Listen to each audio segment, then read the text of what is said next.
वालेकुम। कैसी हैं ना? बिल्कुल ठीक, आप कैसी हैं? You look lovely. I love your dress. Lovely too. कैसर साहब के साथ खत पढ़ने से लेकर पाकिस्तान की नंबर 1 मॉर्निंग शो होस्ट तक का सफर कैसा रहा? क्या मुश्किलात आई? किस तरह से इतनी कामयाबियां समेटी? सफर के बारे में हमें बताइए। अल्हम्दुलिल्लाह बहुत अच्छा रहा। वैसे पहले तो थैंक यू है ना for inviting me on the show, खासतौर पे फैसल के साथ जी। तो जर्नी बहुत खूबसूरत। आई वाज वेरी लकी कि मुझे शुरू में कोई स्ट्रगल वगैरह ऐसे करने का मतलब वो नहीं था। टाइम हम लोग के टाइम्स डिफरेंट थे 90s में, तो आसानी से सब कुछ हो गया, पता ही नहीं चला। और मेरा टैलेंट लोग देखते थे तो मुझे नहीं पता चलता था, मेरे घर वालों को नहीं लगता था कि मैं, उनको तो आदत थी कपत्ती सी बच्ची यार, बट तो वो उनके लिए तो कोई खास बात थी नहीं। तो वो लोग हैरान होते थे, तुम्हें कौन कह रहा है शो करने का, तुम तो इतनी ऊंचा हंसती हो, तेज तेज बोलती हो, पटाखा हो, हाथ ऐसे तुम्हारे चलते हैं।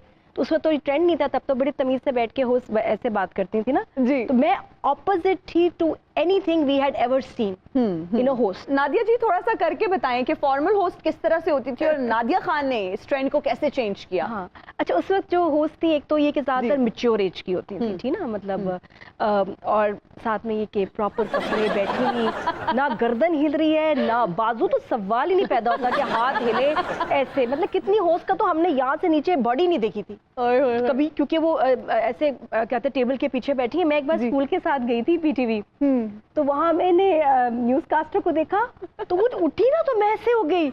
मैंने घर जाके वापस से बताया, मैंने कहा पता उनकी टांगे भी हैं, फुल बॉडी है उनकी। छोटी थी मुझे, क्योंकि इतना देखा था हमने उनको सारी जिंदगी, और सालों से वही होस्ट चल रहे होते थे। इनफैक्ट मेरा पीटीवी में मैं खुद शौक से गई, बच्चे कितने अच्छे, में ऑडिशन दिया, मैं रिजेक्ट हो गई। अच्छा। हाँ, क्योंकि उन्होंने कहा ये आप कैसे बात करती हैं, आपकी उर्दू अच्छी नहीं है, क्या आप बाहर से आई हैं? मैंने कहा नहीं, मैं तो बाहर गई नहीं अभी तक पिंडी से बाहर बहुत मुश्किल से गई हूँ। अच्छा। मैंने कहा बाहर जाना है। वही बात थी कि मैं पीटीवी स्टैंडर्ड के हिसाब से I was a reject. Okay. तो जब एनटीएम शुरू हुआ ना, प्राइवेट चीज शुरू हुई, तो वहाँ यंग लोग काम कर रहे थे, बड़े डायनामिक प्राइवेट लोग थे प्राइवेट सेक्टर से, तो उन्होंने चेंज किया ट्रेंड, और उनके हिसाब से आई वाज गुड कि भाई ये। और मैं गई कैसे थी पीटीवी में, कोई कॉन्टेस्ट हो रहा था, मेरा फ्रिज जीती थी मैं। अच्छा, फ्रिज जीती थी। डायला प्राइज एक था उनका कॉन्टेस्ट, वो जीती। तो उसके बाद में वहाँ बैठी भी थी और उनको हुआ कि भाई आप एक ऑडिशन दो या आप शो करोगे। ऑडिशन भी नहीं बल्कि मेरा हुआ, डायरेक्ट शो की रिकॉर्डिंग शुरू हो गई। एंड आई रिमेम्बर कैमरामैन कहते हैं बेटा घबराना नहीं, मैं 13 साल की थी उसमें। अच्छा। कि बेटा घबराना नहीं, हम बाहर चले जाते हैं। मैंने कहा ओके। अब मैं बैठी हूँ स्टूडियो में, कोई भी नहीं है, इधर देखूं कैमरा, उधर देखूं कैमरा, इधर कैमरा। हाँ। मैं कहा हेलो, मैंने क्या करना है? मेरे जी अली हैदर का म्यूजिकल शो था, मुझे इसकी लिंकिंग करनी। अच्छा। अब वो एक पेपर ला के ना कहते जी आपके पास एक पेपर पड़ा है, इसको पढ़ें। मैंने पेपर उठाया, थोड़ा सा पढ़ लिया। अब वो पेपर खत्म हो गया, शो तो नहीं खत्म हुआ था। उन्होंने कहा अभी लिख रहे हैं। मैं कहा आगे क्या करना है? अभी लिख रहे हैं, वेट करें। मैं अकेली बोर हो गई। मैंने कहा आगे क्या है? कहते हैं आगे इनका एक गाना है। मैंने कहा कौन सा गाना? मैंने सुना हुआ था। मैंने कहा अच्छा। मैं वैसे ही बोलने शुरू हो गई, आइए देखते हैं अली हैदर का अगला गाना, उसमें ये है और वो है, ये वो रिकॉर्ड हो गया। उन्होंने कहा हमने तो उसको स्क्रिप्ट ही नहीं दिया था। उस वक्त 90s में बगैर स्क्रिप्ट के एक लड़की का बोलना, अकेले कमरे में जाके कैमरा में 13 साल की एक लड़की, 13 साल की बच्ची। एग्जैक्टली। तो फिर मैं ऐसे बैठ गई ना, कहते हैं ओके नेक्स्ट गाना ये बेटा वो भी बोल दो। उनको लिखने में प्रॉब्लम हो रही थी। हाँ जी। मैंने कहा अंकल क्या है नेक्स्ट गाना? उन्होंने गाना था, मैं कहा अच्छा मैं बोलूं? कहते हैं बोलो। मैंने बोल दिया। क्या हो गया? मैंने कहा बेटा ये भी बोलो। वो मैं पूरा शो मजे से ना खेल के निकल आई। तो कहते बेटा डर तो नहीं लगा? मैंने कहा किससे? कोई था ही नहीं वहाँ, लगेगा।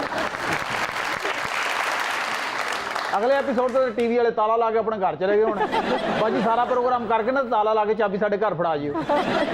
लेकिन वाकई मैं कहती हूँ कि जो चेंज आया ना इंडस्ट्री में, हमें एनटीएम को नहीं भूलना चाहिए कि उससे बहुत नए लोगों को मौका मिला। पीपल लाइक माई सेल्फ जो कि रिजेक्ट थे पीटीवी से, हमें वहाँ मौका मिला। हम वहाँ ग्रूम हुए। डार्क टाइम मेरा वहाँ, और वो क्या खतों का एक प्रोग्राम था। बिल्कुल। तो वहाँ से शुरू हुआ। फिर लोग हमें, फिर मतलब खुद ही हसीना आपा ने मुझे देखा, शोएब मंसूर ने देखा ये एक्टिंग भी कर सकती है। अब मुझे नहीं कभी पता चला कि मैं काम कर सकती थी। मैं हमेशा कहती थी आर यू श्योर? एक्टिंग का भी जब मुझे हुआ, मैं कहा कैसे? तो मेरे केस में अल्हम्दुलिल्लाह मेरा टैलेंट हमेशा दूसरों ने देखा है और मुझे कहा है कि तुम कर सकती हो। तो इवन मॉर्निंग शो का भी मुझे चैनल ने कहा आप कर सकते हो, you can do it. Live show का मुझे आइडिया ही नहीं था इतना कि कैसे करेंगे डेली। तो अल्हम्दुलिल्लाह I been very fortunate Nadia ji, इतने लंबे सफ़र में बहुत सारे लोग टांगे भी खींचते हैं, बहुत सारे लोग हौसला अफजाई करते हैं। किसने टांगे खींचने की कोशिश की, किसने हौसला अफजाई की, सर पे हाथ रखा? मैं बताऊं, शायद फैमिली, जो रिलेटिव्स वगैरह, उनके लिए था, कुछ लोगों के लिए आसपास मसला था। मेरे फादर मेरे सबसे बड़े सपोर्ट। मेरे अब्बा ने बहुत बातें सुनी उस ज़माने में, और वो एक ही बात होती थी, फिर शादी कैसे होगी बच्ची? एग्जैक्टली। अब मेरे पापा ने कहा कि शादी इतनी छोटी है, 13-14 साल, आपको कहाँ से लगता? मैंने गोल्फ भी खेली, तब भी कुछ लोगों को तो था ये पैंट शर्ट पहन के गोल्फ खेल रही। अब्बा ने कहा गरारे में अलाउ नहीं करते, वरना मैं तो गरारा साड़ी में भेज देता गोल्फ कोर्स। मसला है कि ड्रेस पैंट शर्ट है, और वो मेरे साइज की शर्ट पहनती है। अब 90s में देखो कितनी स्ट्रगल थी ना, कि हम पैंट शर्ट में गोल्फ नहीं खेल सकते थे। तो मेरी जो टी शर्ट थी वो मैं अब्बा के साइज की, मैं कितनी थी, 13, 14, 15 साल, मैं एक्सेल शर्ट पहनती थी। उसमें भी कुछ लोगों को तकलीफ होती, एतराज। और मेरी पैंट भी खुली खुली पैंट होती थी, बिल्कुल। टोपी पहनी होती थी। मैं कहती हूँ शलवार कमीज से ज्यादा मैं कवर्ड और बेढंगी लग रही होती थी उसमें, लेकिन उस पे भी लोगों को तकलीफ, एतराज। ये पैंट शर्ट का स्टिग्मा। बट मेरे अब्बा ऐसे खड़े हो जाते थे ना हर एक के सामने कि नहीं, मुझे शादी की बात छोड़ो, कुछ करे लाइफ में, इसमें पोटेंशियल है, करना चाहती है। क्या होता है, एक आप में पोटेंशियल और एक आपको चांस मिले जिंदगी में, दोनों था। तो अब्बा खड़े हो गए। हालांकि मेरी फैमिली इतनी कंजर्वेटिव थी कि हमारे तो कुछ फैमिली में लड़कियों की शादी होती है तो लड़के को देखा भी नहीं होता उन्होंने, वो भी शादियां हुई। But I am from a Pathan family, इसलिए थोड़ा काफी कंजर्वेटिव माहौल था, लेकिन मेरे अब्बा ने बड़ा स्टैंड लिया। अच्छा। बहुत ज्यादा। और साथ में लोगों ने, मेरे खानदान का उसमें कोई नहीं है सपोर्ट। मेरे फादर, मेरी इमीडिएट फैमिली, बल्कि इमीडिएट बहन भाई भी नहीं, मेरे फादर एंड माय मदर, बहन भाई की भी कोई ऐसी सपोर्ट। और जो कुछ आपने किया माशाल्लाह लोगों ने पसंद किया और वो ट्रेंड बना। हाँ, फिर लोगों ने उसको फॉलो करना शुरू किया। बिल्कुल, ट्रेंड सेटर। अल्लाह का शुक्र है, मुझे लोगों ने इतना सपोर्ट दिया, जो प्यार मुझे मिला ना, मुझे उससे बहुत हौसला मिला। मैं इंडस्ट्री में, जब मैंने 90s में काम किया, मैं कहती हूँ लोग आप पागल होते थे काम कराने के लिए, कोई नहीं, किसी ने टांगे खींची। लोग इतनी, लड़कियां इतनी कम थी, तो वो तो ऑनेस्टली की लाइनें लगी होती थी कि कहते थे काम करना है, डेट बताएं, प्रोजेक्ट आप नहीं करना है, जो मर्जी हो जाए, चाहे कमर्शियल्स और कुछ। मैंने इतना वो इज्जत वाला प्यारा टाइम देखा है 90s में। अब वो नहीं है आर्टिस्ट के लिए। अब तो आर्टिस्ट को अपने आप को ही प्रोडक्ट बना के इंस्टा पे पहले बेचो, ठीक है ना। अपने स्ट्रेस इतना है, हम लोग घर बैठे होते थे, हमारे पीछे आते थे लोग काम के लिए, इतनी रिस्पेक्ट के साथ। मेरी कभी किसी ने टांगे नहीं खींची। मैं बताती ना, मेरे फैंस और मेरा मीडिया, मेरा जो सारे लोग हैं, उन्होंने मुझे बहुत सपोर्ट किया। डायरेक्टर्स ने, चैनल्स ने, बल्कि मैं जब डाउन हुई हूँ तो मेरे चैनल्स ने, मेरे फैंस ने उठाया कि नहीं, we want to see you. माशाल्लाह, मेरा कभी किसी से बैड एक्सपीरियंस नहीं हुआ कि मेरी टांग खींची या किसी ने मेरे साथ कोई गेम की हो, पॉलिटिक्स की हो, नथिंग, अल्हम्दुलिल्लाह। ਇਹਨਾਂ ਜੀ ਤੁਹਾਨੂੰ ਜੋ ਪਤਾ ਸੀ ਵੀ ਨਾਦੀਆ ਜੀ ਆ ਰਹੇ ਨੇ जी। ਤੇ ਸਾਨੂੰ ਕਿਉਂ ਬੁਲਾਇਆ ਸੀ? ਚੁੱਪ ਕਰਕੇ ਘਰ ਹੀ ਬੈਠੇ ਰਹਿੰਦੇ।